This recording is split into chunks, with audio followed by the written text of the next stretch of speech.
Hey everyone, this is लक्ष्या मित्तल और आज की इस वीडियो में हम और शेप बेस्ड पजल्स डिस्कस करेंगे। तो मैंने अपनी और वीडियोस में 5 पजल्स ऑलरेडी डिस्कस कर दी है। तो if you haven't check that out then you can just go and watch those videos as well, because उसके अंदर मैंने बहुत सारी पजल सॉल्व कराए हैं which is related to cake cutting, rectangular cake, circular cake, dominoes, chess boards और बहुत सारी पजल सॉल्व कराए हैं। तो आप एक बार जाके देख लो अगर आपको वो नहीं आती हैं। तो coming on to this puzzle, इसको सॉल्व कराने के लिए I am really excited because ये पज़ल मेरे दिल के बहुत ज़्यादा करीब है। Recently I had got a chance to interview with High Labs as an associate product manager for US। तो मैंने उसके लिए इंटरव्यू दिया। तो उसमें मेरे को ऐसे सिमिलर क्वेश्चन पूछा था। एग्जैक्टली ये क्वेश्चन नहीं था but that was a similar question. तो मतलब that problem was extension to this one. तो तब मुझे लगा कि यार नहीं, पजल्स करना बहुत ज़्यादा इंपॉर्टेंट है। कंपनीज आपका जो लॉजिकल एबिलिटी है, आपकी थिंकिंग एबिलिटी है, वो इन्हीं सब पजल्स के थ्रू जज करती है।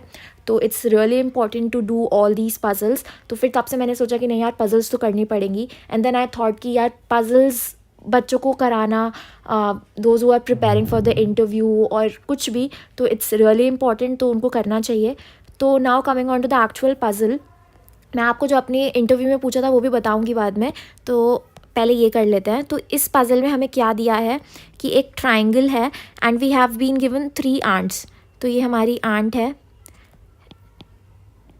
3 आंट्स, एंड ये ऐसे ड्रॉ कर लेते हैं। तो हमें क्या करना है कि ये अचानक से किसी भी डायरेक्शन में मूव करना शुरू कर देती हैं। कब कोई इस डायरेक्शन में चली जाती है, कोई इस डायरेक्शन में, कोई इस डायरेक्शन में, कोई इस डायरेक्शन में, so on for this one.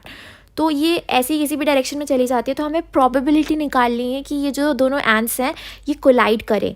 तो probability of their colliding, probability कि ये कोलाइड करें।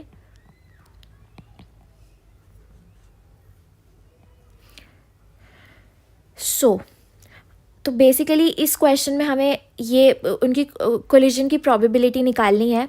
तो अब हम क्या करते हैं, इस प्रॉब्लम को बहुत ही से नाइव अप्रोच से सोचते हैं, जो कि मैं उस टाइम पे इंटरव्यू प्रेशर के अंदर नहीं सोच पाई थी। तो उस टाइम पे मैंने अब ये तो सोच लिया थोड़ा बहुत हिंट ले लेके कि we have been given some conditions. अब कंडीशंस क्या है, या तो ये एंट इधर जा सकती है या तो ये एंट इधर जा सकती है। तो मैं ये तो फिगर आउट कर पाई थी कि उनकी प्रोबेबिलिटी ऑफ नॉट कोलाइडिंग कितनी होगी। सो बेसिकली अगर सारी एंट्स इधर चली गई, एक एंट इधर गई, एक एंट इधर गई, एक एंट इधर गई, तो वो एक दूसरे के आगे पीछे ही घूमती रहेंगी with some speed, equal speed, मतलब आसपास घूम रही हैं तो the speed is equal. I am not talking about velocity, the speed is definitely equal. तो वो दोनों आगे पीछे घूमती रहेंगी, वो कभी कोलाइड कर ही नहीं पाएंगी। तो if they are in the same direction, either anticlockwise और क्लॉकवाइज, अगर वो इधर जाती है, ये इधर जाती है और ये इधर जाती है, मैं आपको दूसरे पेन से बताती हूँ, ये ऐसे, ये ऐसे, तो ये आगे पीछे घूमती रहेंगी। And in the second case ऐसे ऐसे ऐसे। तो हमारा क्या होगा, 2 ऐसे केसेस होंगे जिसके अंदर ये कोलाइड ही नहीं करेंगी। So the probability of non collision will be, it will be 2 of 8। सो ये 2/8। अब 2 तो मैंने समझा दिया कि एक क्लॉकवाइज एक anti clockwise. I right it over here, anti plus clock. अब ये 8 कैसे आया, इस एंट के पास कितनी चॉइसेस हैं, 2। इस एंट के पास कितनी चॉइसेस है, 2। इस एंट के पास कितनी है, 2। तो ये 2 चॉइसेस करके हम कितने वेज में अरेंज कर सकते हैं, 2 to the power 3, कि मतलब एक एंट अगर मान लो इधर जाती है तो दूसरी एंट इधर जाएगी, अगर ये एंट इधर जाती है तो ये एंट उधर जाएगी। तो ऐसे कितनी पॉसिबिलिटीज़ बन सकती है, दैट इज़ 8। तो प्रोबेबिलिटी ऑफ नॉन कोलिजन 2/8 हो गया। प्रोबेबिलिटी ऑफ कोलिजन कितना हो गया, probability of collision will be 1 - 2/8। तो ये हमारा आंसर आ गया। अब जो मेरा क्वेश्चन आया था दैट वाज, मतलब कॉन्सेप्ट इज़ सेम। तो जब मैंने ये क्वेश्चन देखा मैंने बोला यार ये तो इजी था, उस टाइम इतना दिमाग ही नहीं चला। तो उस टाइम मेरा दिमाग इसलिए नहीं चला था इस क्वेश्चन में बिकॉज उसके अंदर बहुत ज़्यादा विजुअलाइजेशन थी जो मैं नहीं सॉल्व कर पाई थी। So my question was like this, ये जो हमारी एंट्स हैं, these ants are located, 8 ants हैं, वो क्यूब के 8 हिस्सों में, 8 वर्टिसेस पे रुकी हुई हैं। एंड हमें सेम वही probability of non collision, probability of collision निकालना है। तो उसका सबसे पहला जो मेथड है, आपको सबसे पहले हम प्रोबेबिलिटी ऑफ कोलिजन तो सोचना ही नहीं, आपको प्रोबेबिलिटी ऑफ नॉन कोलिजन सोचना है, because that is easier to think. तो इंटरव्यूअर को सबसे पहले आपको ये चीज़ बतानी है। अगर आप ये चीज़ से शुरुआत करेंगे तो he will be happy to know कि आप किस डायरेक्शन में जा रहे हैं। तो मैंने ये डायरेक्शन निकाल ली थी। Now second thing is that आपको ये देखना है एंटी क्लॉकवाइज या क्लॉकवाइज, ठीक है, नॉन कोलिजन में, क्योंकि आपको ये फिगर आउट करना है कि ऐसे कुछ केसेस होंगे जब वो कोलाइड ही नहीं करेंगी, ठीक है। तो आपको इंटरव्यू से ऐसे इंटेलिजेंट क्वेश्चंस पूछने हैं कि is there any possibility of them colliding, मतलब उनकी स्पीड अगर डिफरेंट है, अगर उनकी स्पीड सेम हुई तो obviously there will be a possibility in which they not collide, but कुछ केसेस ऐसे होंगे जिसके अंदर उनका कोलिजन पॉसिबल ही है, मतलब ऐसा नहीं हो सकता कि वो नहीं कोलाइड करेंगे। जैसे मान लो पीछे वाली एंट बहुत ज़्यादा फास्ट है तो उसे पकड़ लेगी एंड कोलिजन विल हैपन। तो हमें वो स्पीड रिलेटेड क्वेश्चंस भी पूछने हैं, एंड इफ़ यू वांट उनको स्पीड और वेलोसिटी में थोड़ा कंफ्यूज कर सकते हो if that person is not a proper physics based student, not a physics based person, तो आप उसको उसमें भी कंफ्यूज कर सकते हो। तो ये एंटी क्लॉकवाइज क्लॉकवाइज देखना है। And the third thing that you have to check in an interview or discuss in an interview is that how many possible ways are there। तो बेसिकली ये एंट इधर जा सकती है, इधर जा सकती है, इधर जा सकती है, तो इसके पास कितने वेज है? 3 वेज है। अगर एक एंट के पास 3 वेज है तो 8 एंट के पास कितने वेज होंगे? 3 raised to the power 8 which equates to 6 5 6 1। तो ये 6 5 6 1 टोटल वेज हैं जिसके अंदर एंट इधर उधर इधर उधर जा सकती है। अब मेन चीज़ आती है हमारी, अब हमें फिगर आउट करना है कि ऐसे कौन कौन से केसेस है जिसके अंदर कोलिजन नहीं होगा, ठीक है। हमें पहले इसके अंदर फाइंड आउट करनी है प्रोबेबिलिटी ऑफ कोलिजन, ताकि आप भूल ना जाए, ठीक है। और ये है मेथड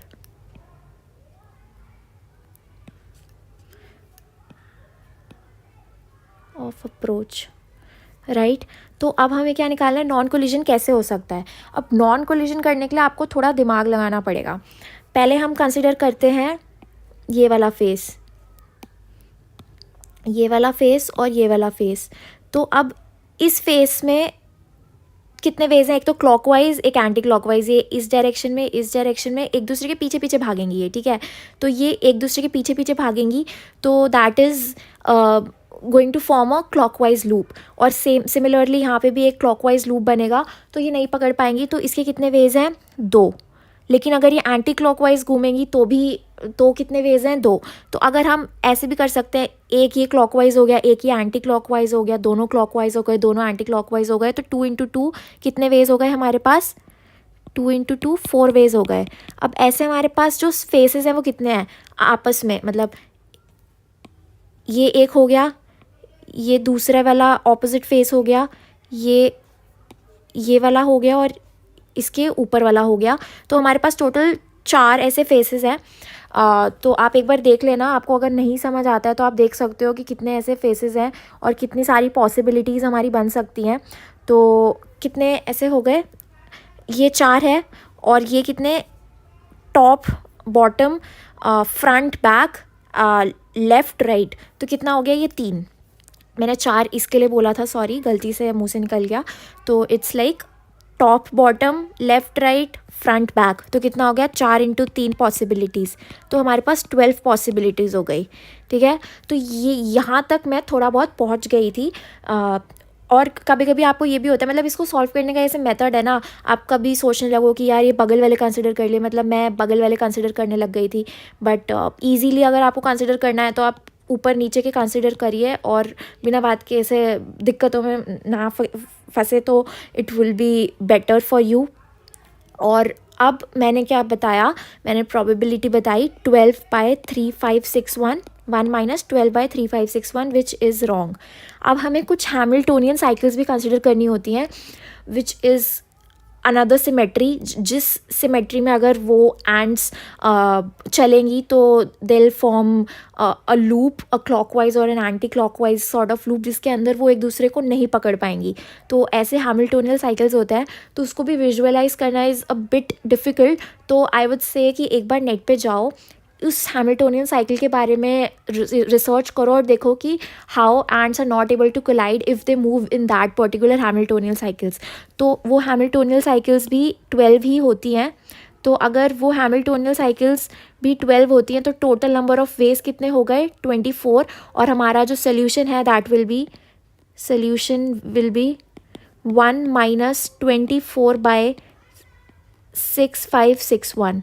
तो ये हमारा फाइनल आंसर है, और अगर आपने ये आंसर दे दिया तो इट्स वेल एंड गुड, बहुत अच्छे से आपका इंटरव्यू जाएगा। And this was a really good question I would से।